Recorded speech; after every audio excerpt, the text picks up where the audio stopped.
So my cousin recently got into the degenerate world of custom keyboards because of me, and now he hates the sound of his own keyboard. I feel pretty bad for him. He's even asking me questions about what lube I use, which is very inappropriate, what switches to get, and where to get all these keycaps, and the answer is you can't. And he's even using words like thock and clack. It's worse than I thought. So to save my cousin from becoming a degenerate and to secure the place as the best cousin ever, I'm gonna upgrade his old $50 mechanical keyboard and make it sound as good as possible. This keyboard is called the Elite 800 from $, and I've never heard of them, so you already know that this is going to be pretty good. The board is pretty much what you'd expect in this price range. It's a standard TKL with a plastic case, shine-through ABS keycaps, and of course, it even comes with the ultimate keyboard switch on the market, the Kale Blues. Bruh. One of the first things I noticed is that the keyboard had collected a lot of dust and gunk, and it's pretty normal for a keyboard to collect hair and dust from everyday use, but this was pretty bad. I don't want to throw my cousin under the bus, but this keyboard was nasty. How often do you clean your keyboard? That's really tough. I mean, I don't have the keycap puller, that's why I don't clean it. So you never cleaned it? Yeah. And how long have you used this keyboard for? 5 years? Oh my god. He owned the keyboard for 5 years and he's only cleaned it once. Oh my god. But before I get started with cleaning the keyboard, the first thing I have to do is take it apart. So I take off the keycaps and separate the plate and the case. And after that, I need to start desoldering the switches. And you know, back in caveman days in like the year 500, they would use this thing to desolder switches. They would heat up the solder and you would suck it up, and sometimes this thing won't even do its job right. This thing sucks.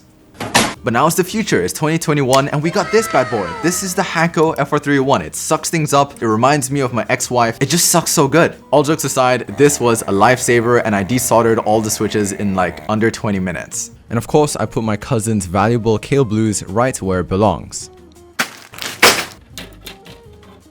And now we can finally clean the keyboard with some soap and water.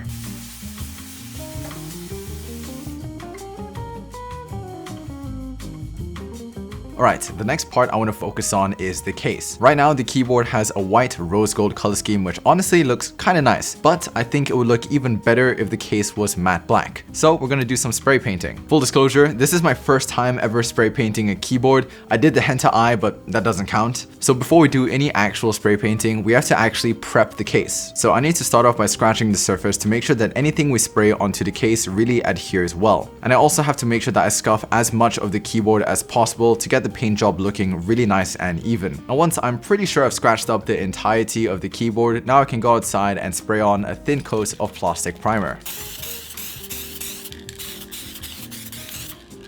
And once the primer has fully dried, I can start to spray paint the case. And as always, it is very good practice to make sure that the bottle is nice and warmed up. And everything was actually going pretty well. The paint was sticking onto the surface really nicely, but then I made a fatal mistake and I flipped the board before it was fully dry, so that meant that some paint chipped off, so I had to spray on another layer. No big deal. But then apparently some dust and hair got onto the keyboard when I wasn't looking, so now the surface was uneven, so I had to do another spray. So the final product is kind of scuffed. I'm not super happy with it, but overall it still has the nice matte black color, and I also sprayed on a layer of clear coat for a nice matte finish. So originally I wanted to use the stabilizers that came with the board, but they sound really bad. I want to make the keyboard sound as good as possible, so instead I bought some Duroc plate mounted stabilizers. So the first step with any of my stabilizers is of course the Holy Mod. The Holy Mod is really useful and honestly pretty easy, so I highly recommend it if you're going to build your own keyboard. Anyways, once the Holy Mod was done, I can lube the stabilizers with my favorite lube, Krytox 205G0. Unfortunately, because these stabilizers are plate mounted stabilizers, they will wiggle in place a little bit and will make unnecessary noise, so I have to add some tape into the slots to make them more secure. Alright, so another part of the board I want to fix is the cable. Right now the keyboard uses this trash white gray cable and it's not detachable, so this is the only cable that you get to use on the keyboard, which is garbage. I want to make it so that the keyboard can use any USB-C cable. So I got a wire stripper and some USB-C daughter boards because I wasn't sure which one would work, but I found one that did work, so you know, Good job, me. So the red wire connects to V, the white wire connects to D-, the green wire connects to D+, and the black wire connects to ground. This on paper looks really simple, and it is, but I'm always afraid of messing things up, so I was genuinely terrified. But once I finished soldering the daughter board, I tested out the keyboard on key test, and it worked.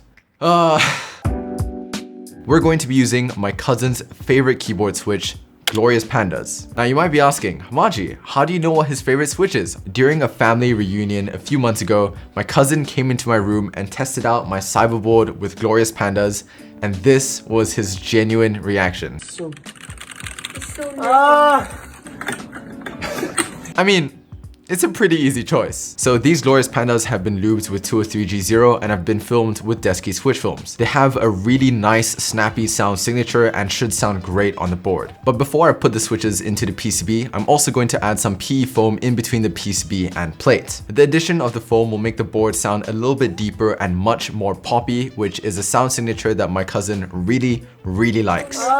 I cut the foam to the size of the PCB, and I also made some small holes to make sure that the switches can go into the PCB fully without being pushed back out. I also totally didn't forget to cut extra space for my stabilizers. I definitely did not do that because I never make mistakes. There's one more mod I want to try out, and it's called the tape mod by Tempest. So instead of adding foam into your case, which is something that a lot of people do, you can instead just put layers of tape below the PCB, and it'll make the keyboard sound slightly more poppy, less muted, and depending on the case, it could even make it sound deeper. So you can use different types of tape, but I just used masking tape and I added like 2 to 3 layers on the board, and the results were pretty good. Showtime! Right, now we are pretty much done. All I have to do now is put the plate onto the case, screw it on, and then put on the keycaps. For the keycaps, I'm gonna give my cousin my G PVT black set because I think it'll go really nicely with the board. It's super stealthy, and it's also made of PVT, so it should last longer and it won't shine as much as GMK, which is perfect for my cousin because he games pretty much every day. Honestly, I am really proud of it. I think it looks really nice. Unfortunately, some paint did come off on the bottom, but hopefully my cousin won't mind because he won't see it most of the time anyways. I cannot wait to see my cousin's reaction to the keyboard. I worked really hard on it and I just hope he likes it. Alright, so you gave me your keyboard a month ago. Yes. Can you tell me about your keyboard? So I've been using this keyboard for 5 years. It's been a really rough journey with this keyboard, you know? Freaking hate it. Wait, why do you hate it? Blue switches. Oh. Yeah, I know. When did you first get into the custom keyboard scene? Technically, Hamaji introduced me into custom keyboards. Yeah, so I got really interested in custom keyboards. You ready? Yeah, I'm ready, bro. Alright, 3, 2, 1. Oh my god. Oh my god, my dreams really came true, bro. Okay, so before you touch it, first thing I did was I spray painted the back of the case. Now it's matte black. So unfortunately, it's a bit like rough. So there's some like scratchiness, I'm sorry, but it's on the bottom, so hopefully you won't see it. So one of the big parts was I changed the USB port. Now you can put any cable you want in here. Oh my god. These keycaps actually I have to keep because it's quite expensive. So I'll give you do you remember what the sound of your old keyboard was? Actually, let me remind you. Hold on, let me play. Oh my god! How do you survive this for 5 years? I don't know.